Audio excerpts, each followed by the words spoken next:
నమస్కారం వార్తలకు స్వాగతం ముందుగా ముఖ్యాంశాలు రాష్ట్ర ప్రభుత్వం అభివృద్ధి కార్యక్రమాల కోసం భూసేకరణ చేస్తుంటే బీఆర్ఎస్ ఎందుకు అడ్డుకుంటుందని ప్రశ్నించిన ముఖ్యమంత్రి రేవంత్ రెడ్డి.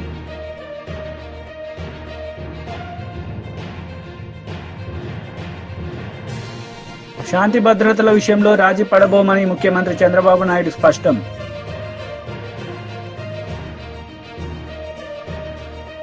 రాష్ట్ర ప్రభుత్వం అభివృద్ది కార్యక్రమాల కోసం భూసేకరణ చేస్తుంటే బీఆర్ఎస్ ఎందుకు అడ్డుకుంటోందని ముఖ్యమంత్రి రేవంత్ రెడ్డి ప్రశ్నించారు.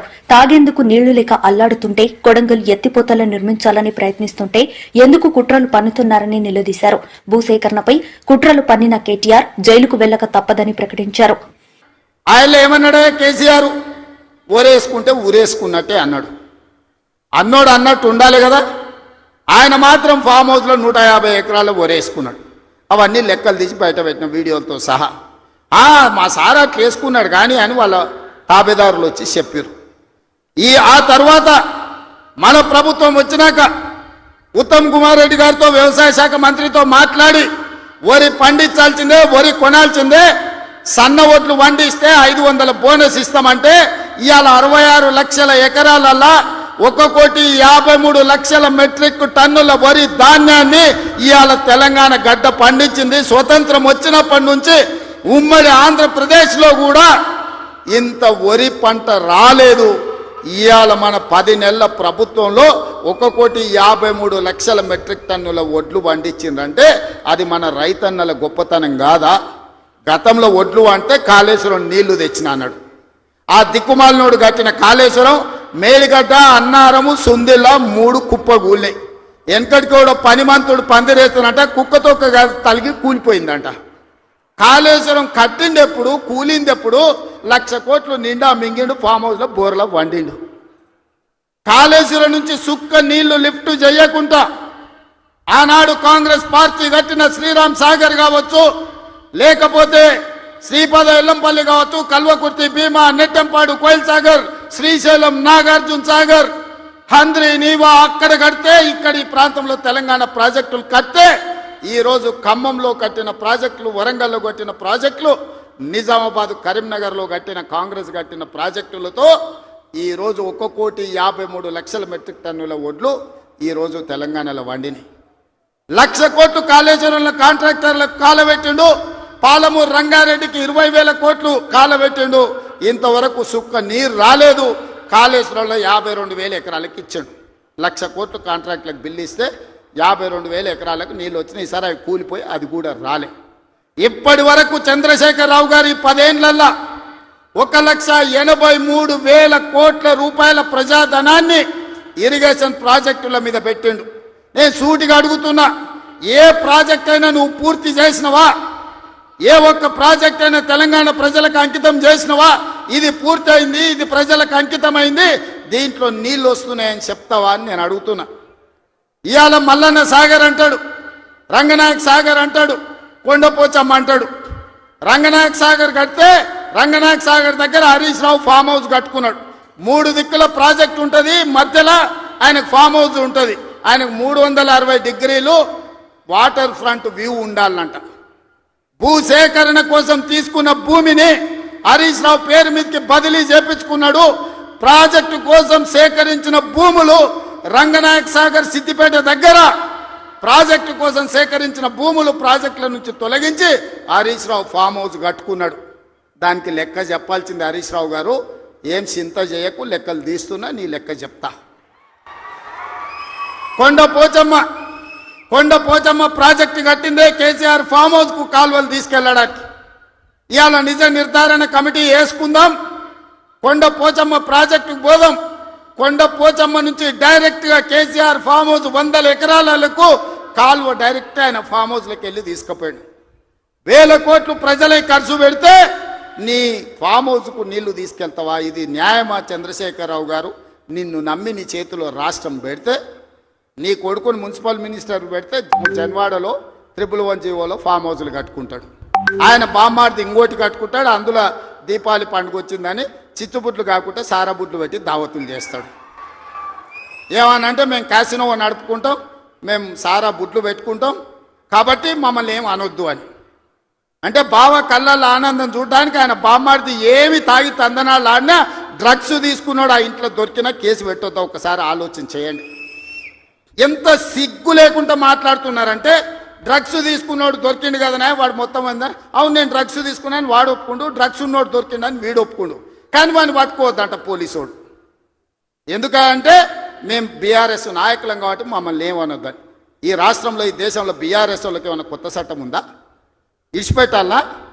ఊర్లో డ్రంక్ అండ్ డ్రైవ్ అని పిల్లలు ఇవ్వడానికి తెలిసో తెలియక తాగితే నోట్లో పుల్ల పెట్టి ఊదిచ్చి వాని బండి గుంజుకొని వాని పోలీస్ స్టేషన్లో పెట్టి వాని ఈపులు వలగొట్టి వాని దగ్గర 5,000 వసూలు చేస్తున్న సన్నాసి నీ బామ్మార్ది డ్రగ్స్ తీసుకున్నాడు ఇంట్లో దొరికితే అక్రమంగా ఫామ్ హౌస్ కట్టుకుంటే వాని ఇంట్లో విదేశీ మద్యం దొరికితే వాని మీద కేసు పెట్టొద్దు అంటున్నావంటే చట్టం నీకోటి పేదోళ్ళకి ఇంకొక చట్టమా అని నేను అడుగుతున్నా. ఇదా తెలంగాణ రాష్ట్రంలో 10 ఏళ్ళ అధికారంలో ఉన్న మీరు ప్రజలకు చెప్తున్నది. ఇవాళ అభివృద్ధి గురించి మాట్లాడతాడు. 75 ఏళ్ళనే నా కొడంగల్ ఎప్పుడో 1960లో మా పెద్దలు గురునాథ్ రెడ్డి గారి వేదం మీద ఉన్నారు. 6 సార్లు ఎమ్మెల్యే అయ్యాడు. ఎందుకో ఒక్కసారి కూడా వారిని మంత్రిని చేయలే గత ప్రభుత్వాలు. అచ్యుతారెడ్డి అని ఎప్పుడో 60లో ఒక్కసారి కొద్ది రోజులు మంత్రి అయ్యాడు. స్వతంత్రం వచ్చినప్పటి నుంచి ఈ రోజు వరకు మా కొడంగల్ నియోజకవర్గం మీద ఎవరు దయ చూపించలే, ఆ ప్రాంతం నుంచి ఎవరు మంత్రి కాలే. ఇవాళ ఆ ప్రజల కోరిక మేరకు నేను ఎమ్మెల్యేనై ముఖ్యమంత్రిని అయితే నేను ఆడ అభివృద్ధి చేయాలి. శాంతి భద్రతల విషయంలో రాజీ పడబోమని ముఖ్యమంత్రి చంద్రబాబు స్పష్టం చేశారు. ఆడబిడ్డల జోలికొస్తే ఊరుకునేది లేదని కఠిన చర్యలు తీసుకుంటామన్నారు. మత్తు పదార్థాలను నిర్మూలించేందుకు డ్రగ్స్ కు వ్యతిరేకంగా త్వరలోనే పెద్ద ఎత్తున ర్యాలీ చేపడతామని అసెంబ్లీ వేదికగా చంద్రబాబు వెల్లడించారు. జనంలో కల్పించిన ప్రజా చైతన్యం మాత్రం పూర్తిగా కొత్తని చెప్పాలి. స్వర్గీయ ఎన్టీఆర్ తెలుగుదేశం పార్టీ ఏర్పాటు ఎన్నికల్లో ప్రపంచం ఎంత సంచలనం సృష్టించాయో మొన్న ఎన్నికలు అంతకంటే సంచలనం సృష్టించాయి. అదే 93% స్ట్రైక్ రేట్, 57% ఓట్ షేర్. 46 ఏళ్లుగా నేను రాజకీయాలు చూశాను, ఎన్నికల్లో భాగస్వామినయ్యాను. కానీ ఆంధ్ర రాష్ట్ర చరిత్రలో మునిపెప్పుడూ చూడని ప్రజా తీర్పు. ప్రజలు బాధ్యతతో నమ్మకంతో రాష్ట్రాన్ని కాపాడుకోవాలి అనే ఒక గట్టి సంకల్పంతో ఓటేసి తీర్పిచ్చారు. ప్రజలు ఇచ్చిన ఈ చారిత్రాత్మక తీర్పుని గౌరవించాలి, ప్రజల నమ్మకాన్ని నిలబెట్టుకోవాలి, ప్రజా ఆకాంక్షలు నెరవేరాలి, ప్రజల అంచనాలని అందుకునే విధంగా మనందరం పనిచేయాల్సిన బాధ్యత ఉంది.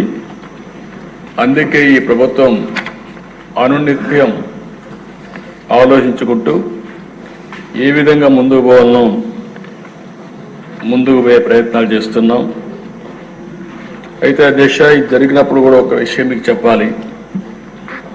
ఆంధ్రప్రదేశ్ రాష్ట్రంలో ఆ రోజు సమైక్య ఆంధ్రప్రదేశ్లో కానీ ఇప్పుడు నవ్య ఆంధ్రప్రదేశ్లో కానీ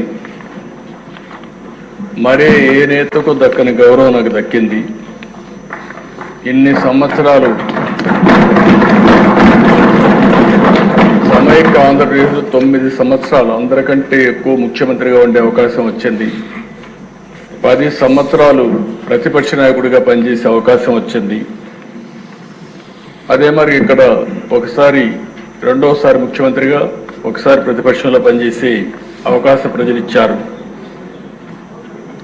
అదే ఇంకొక విధంగా దిశ అనునిత్యం కష్టపడి పనిచేయడం, నిజాయితీగా ఉండడం, అనుక్షణం ప్రజలు వాళ్ళ బిడ్డల సంక్షేమమే ధ్యేయంగా పనిచేస్తూ వచ్చాను.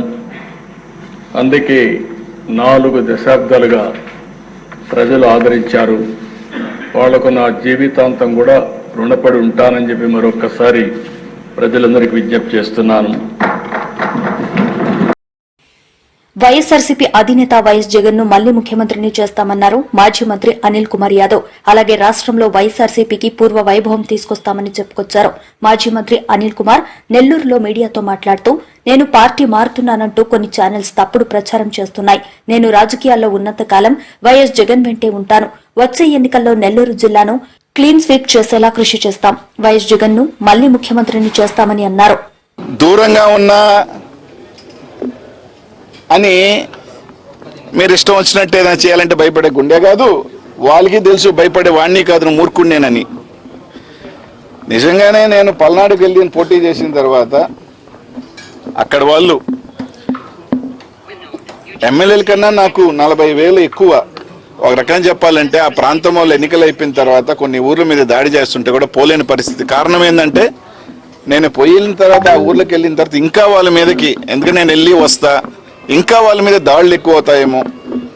ఎందుకంటే ఎక్కువ పాపం అక్కడ నాకు అభిమానంతో అక్కడ నా సామాజిక వర్గం వాళ్ళు ఎక్కువ మంది పాపం ఆ పార్టీ ఈ పార్టీని చూడకుండా ఓట్లు వేసిన వాళ్ళు ఊర్ల మీద పడి దాడి చేస్తున్నా కూడా ఏమీ చేయలేని నిసా. ఎందుకంటే వెళితే నాకేముంది, వెళ్తా 2 మాటలు చెప్తా, రెచ్చగొట్టే మాటలు లేకపోతే ధైర్యం ఇచ్చే మాటలు చెప్పొచ్చిన తర్వాత మళ్ళీ ఆ ఊర్ల మీద పడి దాడి చేస్తే పరోక్షంగా మళ్ళీ నేనే వాళ్ళని కారకులు అవుతాడని చెప్పి దూరం ఉండాల్సిన పరిస్థితితో ఉన్నాం. అంత మాత్రాన ఎవరు ఇక్కడ ఏమి లేదు. 60 రోజులు కాకపోతే, నెల కాకపోతే, కలగంటున్న వాళ్ళు నెల కాకపోతే 2 నెలలు పెట్టండి. 1 కాకపోతే పాత కేసులు ఏమన్నా 10 ఎవడెవడో కొట్టుకున్న కేసులు అన్నీ కూడా కావాలంటే ఎవడెవడో కొట్టుకున్న కేసులు అన్ని లోడ్ ఇచ్చి దీంట్లో అనిల్ కుమార్ యాదవే జయించాడని చెప్పుకొని పెట్టుకోండి. నాకేం అభ్యంతరం లేదబ్బా, హ్యాపీగా జైలుకి పోతా వస్తా. కానీ ఒక్కడు మాత్రం గుర్తుపెట్టుకోండి, ఇచ్చింది తప్పకుండా వెనక్కి తప్పకుండా అందరికీ వస్తుంది. ఒకరికి మీరు ఇస్తే డబుల్గా వస్తుంది. కానీ నా బాధ ఏంటంటే నిన్న తట్టుకునే వయసులో ఉన్న 5 సంవత్సరాలు 10 సంవత్సరాల తర్వాత మీకు షుగర్లు బీపీలతో రోగాలతో మీరు తట్టుకోగలుగుతారో లేదో అప్పటికి మర్చిపోతాడులే అని మాత్రం అనుకోవద్దు. 10 years 15 years కూడా ఆయన 60, వాళ్ళు 75 80. పాపం అప్పుడు వెళితే మాత్రం జైలుకి పాపం వాళ్ళ పరిస్థితి ఎలాగుంటుందో ఒకసారి ఒకరిని చేసేటప్పుడు మాత్రం ఆలోచించండి. అది అనిల్ కుమార్ యాదవ్ లాంటి వాడిని. సార్ 4-5 సంవత్సరాల తర్వాత ఈ రోజు మీరు దాసాల గోవర్ధన్ గారి ఇంటికి వచ్చారు. మీ మధ్య ఉన్న విభేదాలన్నీ మనసిపోయాయా?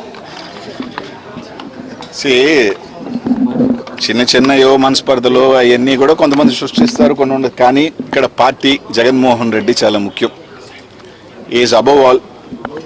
జగనన్న మా అందరికీ ముఖ్యం, పార్టీ అందరికీ ముఖ్యం, అన్నిటికన్నా పెద్దది. మా ఇగోల్కి మా ఇదానికన్నా ఆయన కోసం 100 అడుగులు కాదు 200 అన్నట్టు అడుగుతాం, కలుస్తాం, పార్టీ బలోపేతం చేస్తాం, అందరం కలిసి ముందుకు వెళ్తాం. మళ్ళీ 2029లో జెండా ఎగరేస్తాం.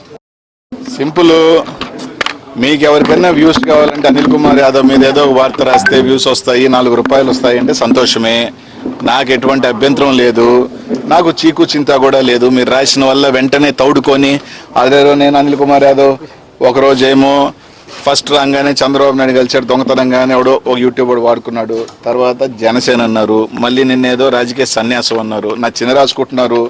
పాపం మీకు వ్యూస్ రావాలా అంటే నన్ను వల్ల ఏమైనా వస్తాయంటే మీరు ఏ వార్తలు రాసినా మీ కుటుంబం బాగుంటుంది, దానివల్ల మీకు ఉద్యోగాలు వస్తాయంటే భయంకరంగా రాసుకుంటే సంతోషమే. నేను అప్పుడు చెప్పా, ఇప్పుడు చెప్పా. అర్థమైందా? నాది వైఎస్ఆర్ కాంగ్రెస్ పార్టీ కాదు, నాది జగన్మోహన్ రెడ్డి పార్టీ.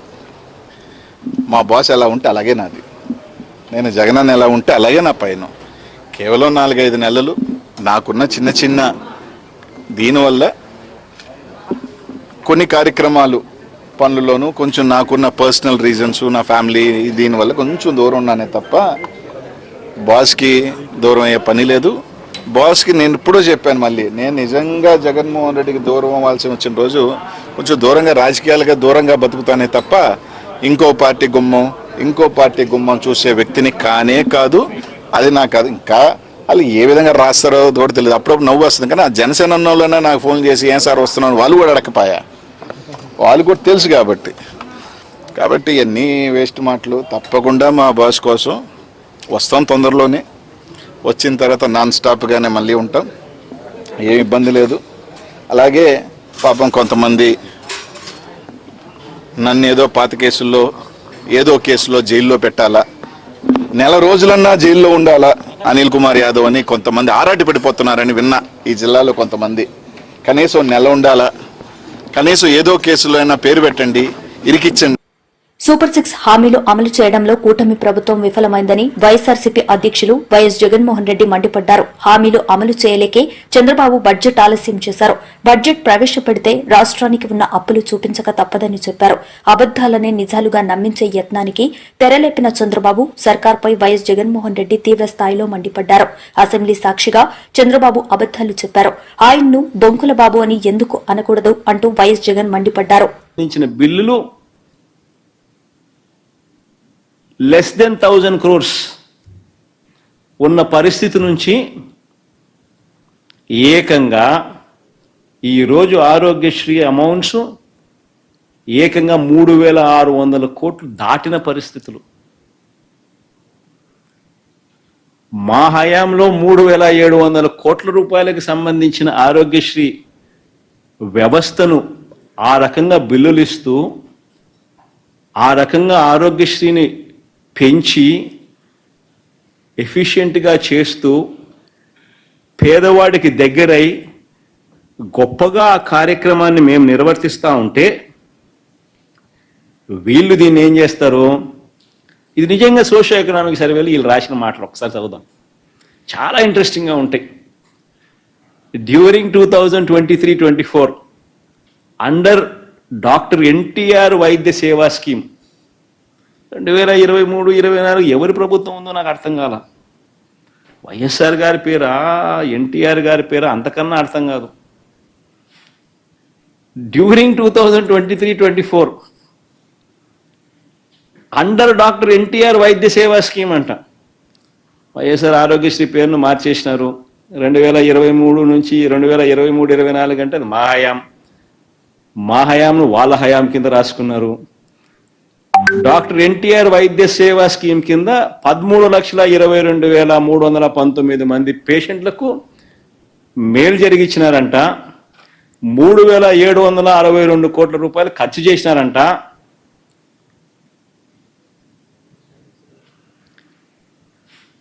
డాక్టర్ ఎన్టీఆర్ వైద్య సేవ ఫ్రమ్ 1/4/2023 31/3/2024. ఆ టైంలో ఎవరి ప్రభుత్వం ఉన్నది అంటే వైఎస్ఆర్సిపి ప్రభుత్వం చేసిన ఆరోగ్యశ్రీ డాక్టర్ వైఎస్ఆర్ ఆరోగ్యశ్రీ స్కీమ్ను 3,700 కోట్ల రూపాయలు ఖర్చు చేసి పేదలకు మంచి చేస్తూ 13,22,000 మందికి కుటుంబాలను నిలబెడుతూ 3,762 కోట్ల రూపాయలు ఖర్చు చేసి మంచి చేస్తే ఆ మంచి ఎక్కడ వైఎస్ఆర్సీపీ ప్రభుత్వానికి వస్తుందేమో అని చెప్పి ఒకవైపున ఆరోగ్యశ్రీని నిర్వీర్యం చేసేశారు. దాన్ని కూడా మళ్ళా డాక్టర్ ఎన్టీఆర్ వైద్య సేవ అని చెప్పి పేరు మార్చి మేము ఖర్చు పెట్టింది కూడా మీరు ఖర్చు పెట్టేట్టుగా రాసుకొని దొంగ పబ్లిసిటీకి దొంగ అబద్ధాలకు చేస్తా ఉన్నారు అని అంటే మీకన్నా దిక్కుమాలిన ప్రభుత్వం ఏదైనా ఉంటుందని అడుగుతా ఉన్నా.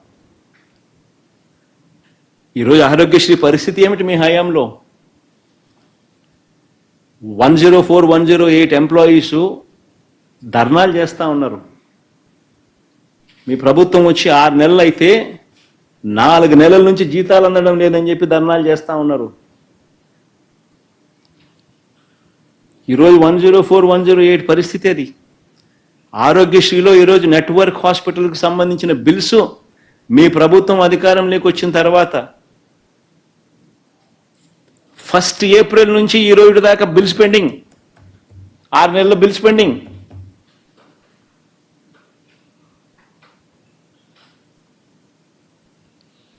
నెట్వర్క్ హాస్పిటల్స్కి ఇవ్వాల్సిన బిల్లులు ఇవ్వడంలా.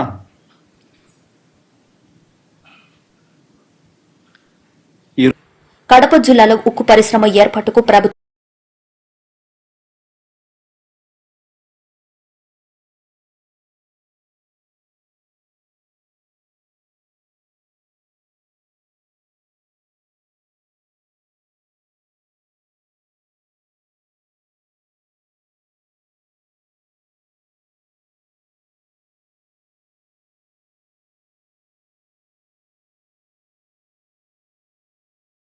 పెట్టాలనుకున్న ప్రాజెక్ట్. కడప స్టీల్ ఫ్యాక్టరీ వస్తే ఈ ప్రాంతం అంతా సస్యశ్యామలం అవుతుందని, ఇక్కడ కడప బిడ్డల జాతకాలు మారిపోతాయి అని, ఎంతో మందికి మేలు జరుగుతుంది అని రాజశేఖర రెడ్డి గారు కడప స్టీల్ ఫ్యాక్టరీ రావాలి అని ఉద్దేశించారు.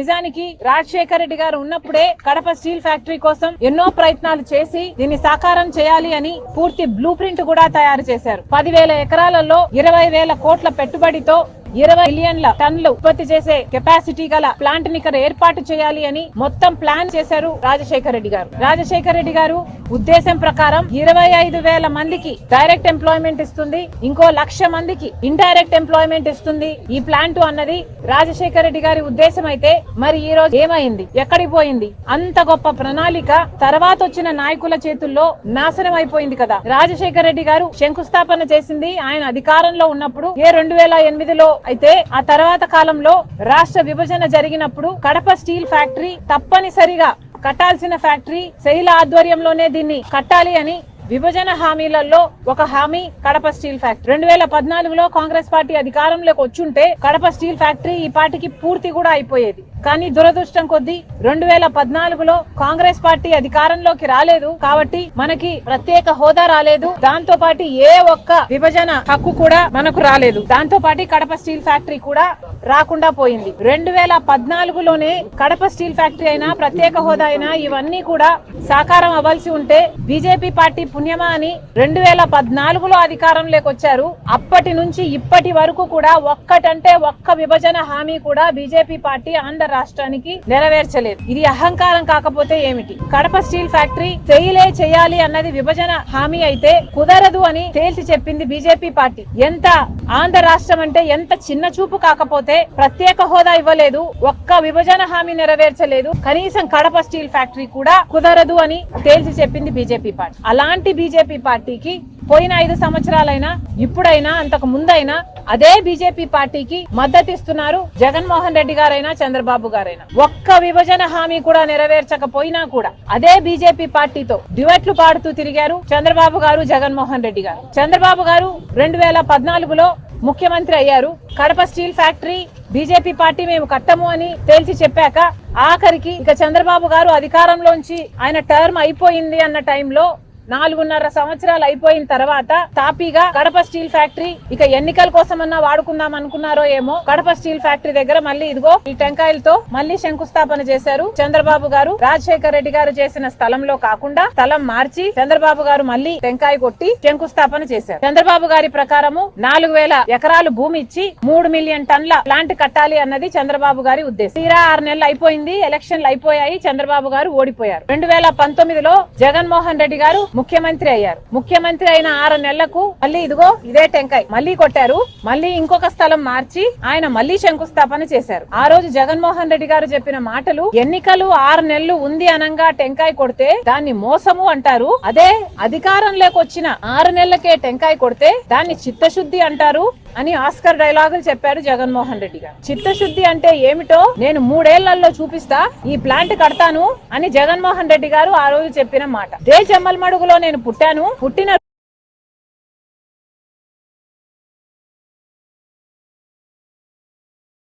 కూడా 10 రోజులైతే గానీ తెలియని పరిస్థితి, అత్యాచారాలు చేస్తున్నటువంటి పరిస్థితి, హత్యలు చేస్తున్నటువంటి పరిస్థితి, దాడులు చేస్తున్నటువంటి పరిస్థితి. దీన్ని ఎవరన్నా కనీసం సమీక్ష చేయడానికి ఎవరన్నా ఉన్నారా అంటే తెలంగాణ రాష్ట్రంలో హోంమంత్రి కూడా దిక్కులేని పరిస్థితి. హోంమంత్రి లేని రాష్ట్రంలో తెలంగాణలో మహిళలకు రక్షణ ఎట్లా ఉంటుందో, మహిళా వారోత్సవాలు, మహిళా విజయోత్సవాలు చేసుకునేటటువంటి అర్హత ముఖ్యమంత్రి రేవంత్ రెడ్డి గారికి ఉన్నదా అని భారతీయ జనతా పార్టీ తరఫున మేము ప్రశ్నిస్తున్నాం. ఎన్నికల్లో హామీలు ఇచ్చినారు. శ్రీమతి ప్రియాంక గాంధీ గారిని తీసుకొచ్చి, రాహుల్ గాంధీ గారిని తీసుకొచ్చి, ఒక మీటింగ్లో అయితే సోనియా గాంధీ గారిని తీసుకొచ్చి మహిళా డిక్లరేషన్ చేసినారు. మీరు మహిళా డిక్లరేషన్ చేసి చెప్పినటువంటి వాటిలో ఏదన్నా హామీలను మీరు అమలు చేసిండ్రా? మీకు మహిళా విజయోత్సవాలు చేసుకునేటువంటి అర్హత ఎక్కడిది అని రేవంత్ రెడ్డి గారిని మేము అడుగుతున్నాం. ప్రతి మహిళకు 2,500 రూపాయలు ఇస్తామని చెప్పిండ్రు. మీరు ఇవ్వనటువంటి మీకు విజయోత్సవాలు చేసుకునేటువంటి అర్హత ఎక్కడున్నది? ప్రతి చదువుకునేటువంటి ఆడబిడ్డకు, డిగ్రీ చదివేటటువంటి ఆడబిడ్డలందరికీ కూడా ఒక స్కూటీని ఇస్తామని చెప్పినారు. ఈ రోజు వరకు కూడా ఎందుకు ఇయ్యలేదు అని మేము అడుగుతున్నాం. పెళ్లి చేసుకునేటువంటి ఆడబిడ్డలకు 1,00,000 రూపాయలతో పాటు 1 తులం బంగారం ఇస్తామని చెప్పిండ్రు. మీరు ఈ రోజు వరకు ఎందుకు ఇవ్వలేదు అని మేము అడుగుతున్నాం. అంగన్వాడీ మహిళలకు 18,000 రూపాయలు జీతభత్యాలు పెంచుతామని చెప్పినారు. మీరు ఆ ఆడబిడ్డల్ని ఎందుకు మోసం చేసిండ్రు అని మేము అడుగుతున్నాం. స్వయం సహాయక బృందాలను నిన్న మొత్తం తరలించిండ్రు తెలంగాణ నుంచి వరంగల్. మరి వార్తలు ముగించే ముందు ముఖ్యాంశాలు మరోసారి. రాష్ట్ర ప్రభుత్వం అభివృద్ధి కార్యక్రమాల కోసం భూసేకరణ చేస్తుంటే బీఆర్ఎస్ ఎందుకు అడ్డుకుంటుందని ప్రశ్నించిన ముఖ్యమంత్రి రేవంత్ రెడ్డి.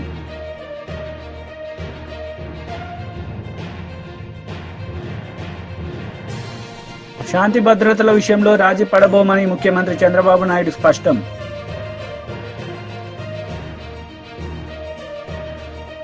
ఈ వార్తలు ఇంతటితో సమాప్తం. తిరిగి ప్రసారమయ్యే వార్తల్లో మళ్ళీ కలుద్దాం. అంతవరకు సెలవు. నమస్తే.